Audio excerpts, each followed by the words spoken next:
दुर्बल को न सताए जाकी मोटी है, मेरी खल की सांस से लौ भस्म हो जाए।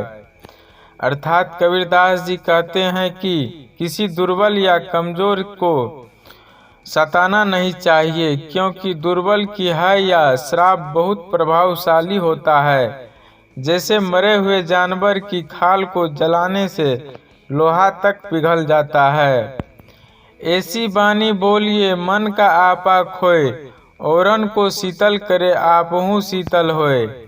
अर्थात कबीरदास जी कहते हैं कि ऐसी बानी से बात कीजिए कि सबका मन भाव विभोर हो जाए। आपकी भी मधुर वाणी सुनकर आप भी खुद शीतल हो और जो सुने वो भी प्रसन्न हो जाए।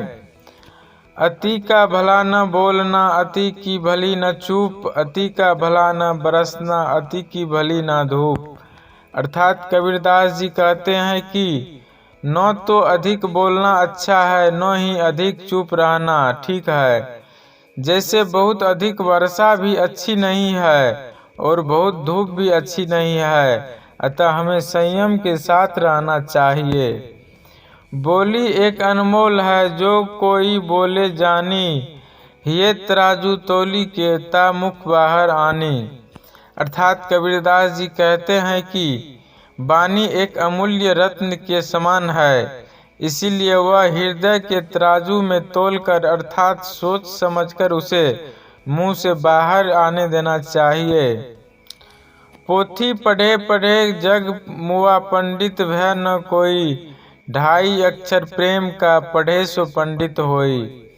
अर्थात बड़ी बड़ी पुस्तकें पढ़कर इस जग में न जाने कितने लोग मृत्यु के द्वार तक पहुंच गए, पर सभी विद्वान न हो सके। कबीर मानते हैं कि अगर कोई प्रेम या प्यार के केवल ढाई अक्षर ही अच्छी से पढ़ ले, अर्थात प्यार का वास्तविक रूप पहचान ले, तो सच्ची ज्ञानी है।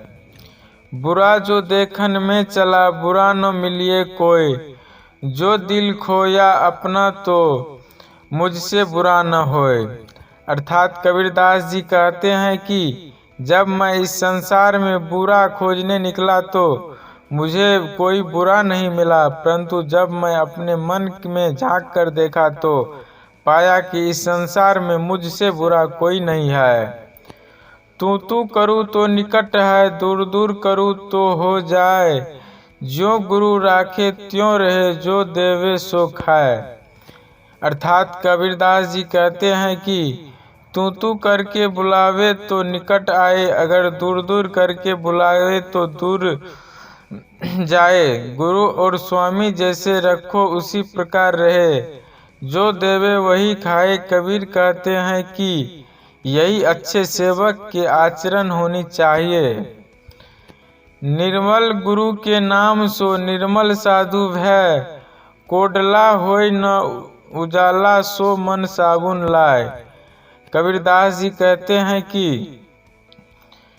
सतगुरु के सत्य ज्ञान से निर्मल मन वाले लोग की सत्य ज्ञानी हो जाते हैं, लेकिन कोयले की तरह काले मन वाले लोग मन भर साबुन मलते पर भी उजले नहीं हो सकते। अर्थात उन पर विवेक और बुद्धि की बैठन का कोई असर नहीं पड़ता है।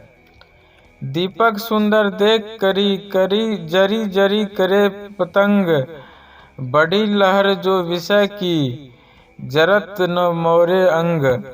अर्थात जिस तरह दीपक की सुनहरी और लहराती लोग की ओर आकर्षित होकर कीट पतंगे उसमें जल मरते हैं, उसी प्रकार जो कमी लोग होते हैं वो विषय वासना की तेज लहर में बहकर ये तक भूल जाते हैं कि वे डूब मरेंगे। बंदे तू कर बंदगी तो पावे दीदार, अवसर मानुष जन्म का बहुरी न बरवार। अर्थात कबीरदास जी कहते हैं कि हे सेवक, तू सतगुरु की सेवा कर, क्योंकि सेवा के बिना इसका स्वरूप साक्षात्कार नहीं हो सकता। मुझे इस मनुष्य का जन्म का उत्तम अवसर बार बार नहीं मिलेगा।